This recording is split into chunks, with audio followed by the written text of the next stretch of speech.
In this video, we're going to be talking about why we decided to move to Mexico of all places and not anywhere else in the world.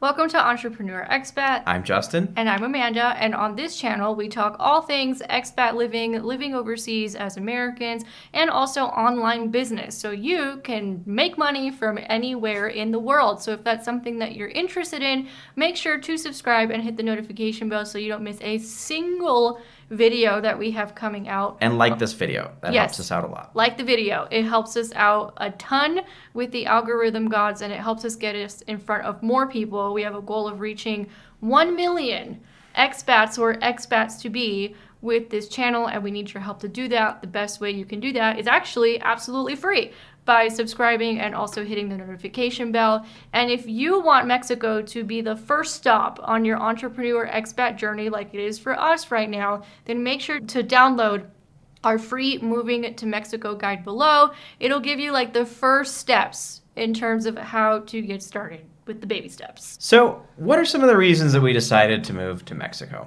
One of the most important ones as business owners to us, we have a lot of clients in the US, we have some clients in Canada. We do have other clients in different parts of the world as well, but for the most part, we tend to work between Pacific and Eastern time with people on those time zones. I've traveled around a lot of Central and Eastern Europe. I haven't yet been to Asia, but I've spent some time in the Middle East. Man, it is a pain in the ass when you have a client that can only meet you at like 9 or 10 or 11 p.m. your time, or you're up even later working on projects or having to do conference calls with people from back home. That is very, very stressful, and it does, in many cases, take away from the enjoyment and quality of life that you have by living overseas. There are a lot of ways to mitigate that. One of the things that we're working on right now is really ramping up the passive income through shifting our focus more towards courses and programs that do deliver a lot of the value to our clients without us necessarily having to be there all the time, or at least not 5 days a week. So in the future, maybe this won't be as much of an issue, and we're very likely going to be in Southeast Asia or somewhere like that in the next maybe 5 to 10 years. We're not really sure yet. But for now, we really like to keep our time zone as close as possible for at least our home base to the US. The second reason isn't necessarily a reason that was relevant to us, but it is a reason that is relevant to a lot of Americans and Canadians, which is that Spanish is a whole lot easier to learn than, for example, Thai. Now, while English is widely spoken throughout most of the world, most of the time, if you do not speak the local language, then it's very hard to integrate into a local community. So a lot of people will pick Mexico or other parts in Latin America because it's easier to learn Spanish than it would be to learn some sort of other language with a whole other alphabet.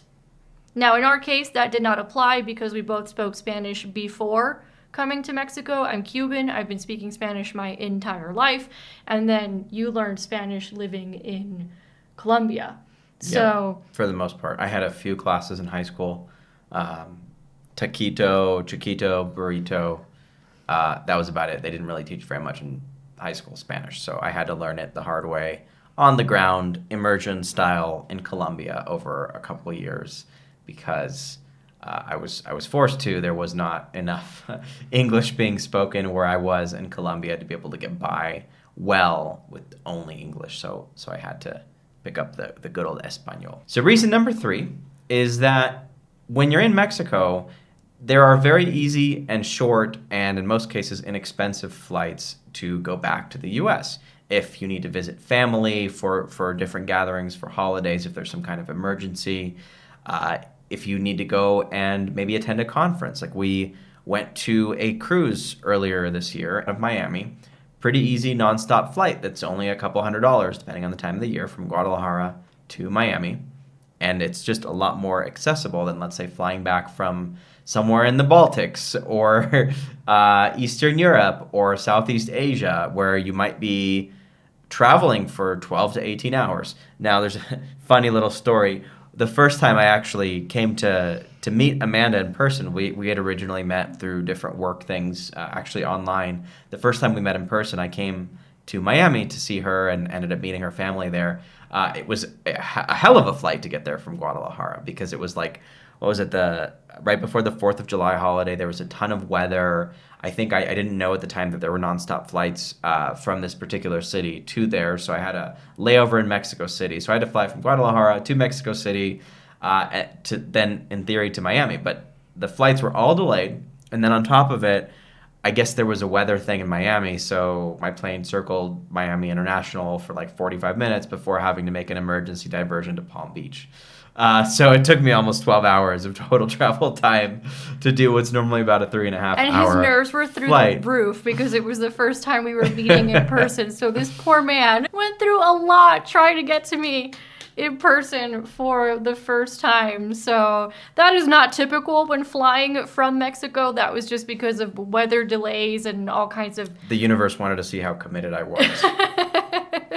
So the next one, and this is actually pretty important, especially for those of you who are interested in Plan Bs or global citizenship or global diversification, which is Mexico, at least now, still has a pretty straightforward and honestly affordable residency process. Now, a lot of people push back on that because it has been getting more expensive by about 10 to 20% every year. I think we've heard all kinds of things in the comments. When I got residency, it was $3,000 something a month that I had to prove in monthly income. I think for you it was the same. I know people who came many years ago, it was $1,500. We've had some of you in the comments tell us that depending on the consulate, they're asking for like $7,000 a month. Yeah, it can be up to that depending on how many family members you have and all that. Yeah. So no, I think that was for a single person for permanent residency. Ah, okay. Yeah. And then, of course, if you have dependents and things, then it gets more expensive. So, yes, the Mexican residency has gotten more expensive. And we just did a video on how it's going to continue getting more expensive with the more Americans that want to leave the United States. So The bigger shit show our country is back in the U.S., the harder it is for people to come here and other places. And other places. But for now, at the time being, it's still a relatively straightforward residency process, especially when you compare it to other countries. Because if you want to go to Southeast Asia, for example, digital nomad visas aside, if you want residency, then it's more based on savings and investments, whereas most cases... You've got to have a lot of money in the bank. A lot of money in the many bank. cases, depending on the country, it's upwards of $50,000, sometimes $100,000 or more. I think Malaysia's up to like 300 something thousand the last time I did the conversion for some of their residency programs. It's gotten ridiculous.